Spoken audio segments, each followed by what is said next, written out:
মোৰো থাকিবলৈ মন নাই এখন ঘৰত মই কেতিয়া ক'লো এখন ঘৰত থাকিবলৈ মোৰ মন আছে বুলি মাজনী তই ক'ত যাৱ মই তোমালোকৰ লগত নাথাকোঁ মা তোমালোকে অকল কাজিয়াই কৰি থাকা মই বেলেগকৈ থাকিম তোমালোকে পঢ়িবলৈ ল'লেও কাজিয়া কৰা কৰি থাকিবা কিয় কাজিয়া কৰা মই যেতিয়া পঢ়িবলৈ বহোঁ কাজিয়া কৰা খাবলৈ গ'লেও কাজিয়া কৰা যেতিয়া মোৰ পৰীক্ষা ওচৰ পায়হি তেতিয়াও তোমালোকে কাজিয়া কৰা স্কুলৰ পৰা আহি দেখোঁ তেতিয়াও কাজিয়া কৰা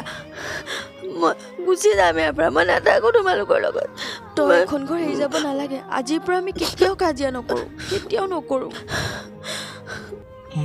আমি আজিৰ পৰা কাজিয়া নকৰোঁ প্ৰমিছ কৰিছোঁ আমাৰ কাৰণে তোৰ সপোনবোৰ কেতিয়াও বিফল নহয় আমি কাজিয়া নকৰোঁ মাফ কৰিবি প্ৰমিছ কৰা প্ৰমিছ কৰিছোঁ তোৰ সপোন আমি কাজিয়া নকৰোঁ ঠিক আছে